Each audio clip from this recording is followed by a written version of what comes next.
Dr. Brown, the wall came down. Antiguans can be a bit negative sometimes. I hope that this tragedy does not does not take away from the goodness of this facility. Well, I hardly think so. I don't see why it ought to. Yesterday, I was actually in my hotel. Wasn't even aware that there was a rainstorm or that there was a flash flood. I got a call to say that boy, there's some heavy rains and lots of mudslides and so on and so forth. And so I was actually gonna come in just to see what was going up, make sure the cleanup and everything went well. And before I could even get here from Trade Winds, I understand the incident occurred where the wall literally was. Apparently, it seems as if there was some undercurrent of water, whatever. Don't ask me the mechanics, the engineers can answer that side of it. But that the wall actually, the part of the stone wall that's been there for however many years, was somewhat undermined, and a part of that wall came out, and the fencing on top of it likewise, the wall that was placed on top of it, to which we were going to add the rails, and most of that was really decorative. The most important thing is that in all of this, there was a good gentleman who just happened to be minding his own business driving by, and he reported to me yesterday afternoon, thank God he was in a position to do so, but he reported to me yesterday that there was this torrent of water, sheets of water coming over into the road, and so he actually had veered away just to get away from the water. So he moved more towards the middle of the road, more towards the right side as he was traveling towards the service station, and then he heard a sound, boom.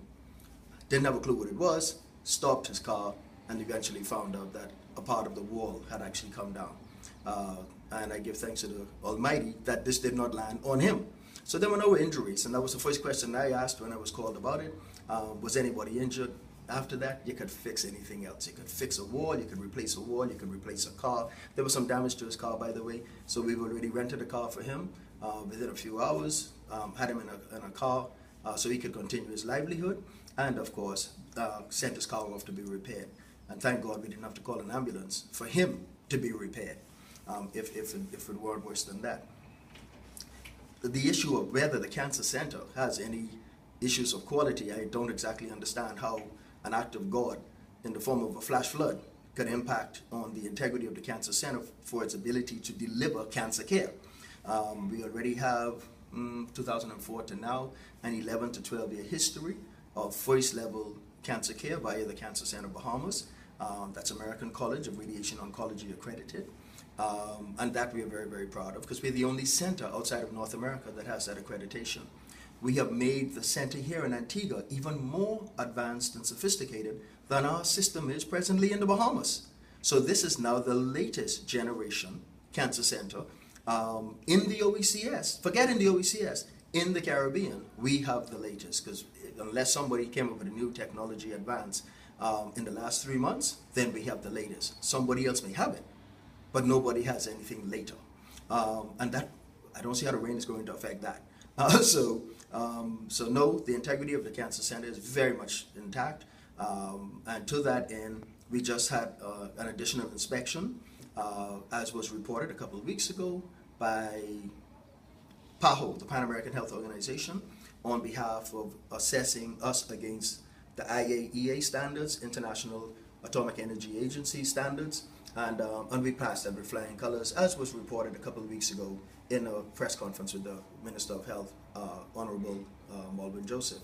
And so I don't think rain eliminates the integrity of the center or the quality of the care that's delivered against PAHO's inspection, the efforts that were made to make sure that we have a state-of-the-art and first-class center. I don't see how the rain impacts that.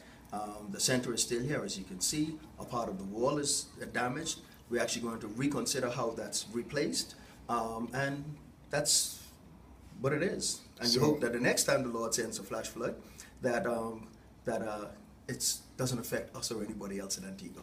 So what you're saying is that the cancer center wall will rebuild and come back even stronger than before then?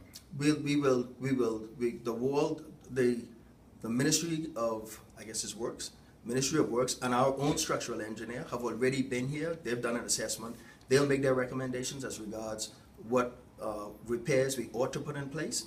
and whatever else one can do to protect against a flash flood. But let's face it, Mother Nature will get you, and Mother Nature is going to get you. We just learned this story in the Bahamas, where we have some of the strongest, what do they call them? Hurricane codes in the Caribbean are in the Bahamas, okay? We superseded what was in Dade County, Florida, because Dade County followed Bahamas.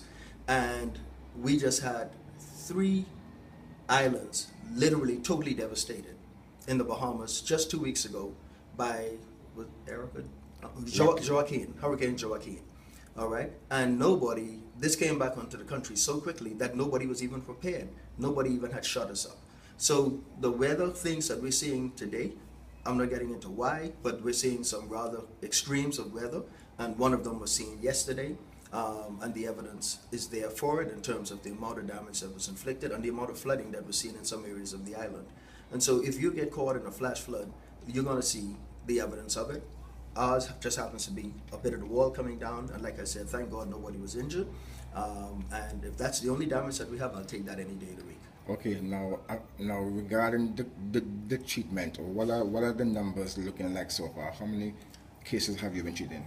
I can't say exactly how many cases. I've not gotten the update for the last week or so because I just came back in town. But I can say that about 2-3 weeks ago we would have reported that we had 40 plus patients under evaluation, and that number has grown since then. But we still have a number of patients awaiting clearance for their treatment, not clearance by us, but clearance by the relevant sponsoring authorities. Thank you, boss. I appreciate it. You're most welcome.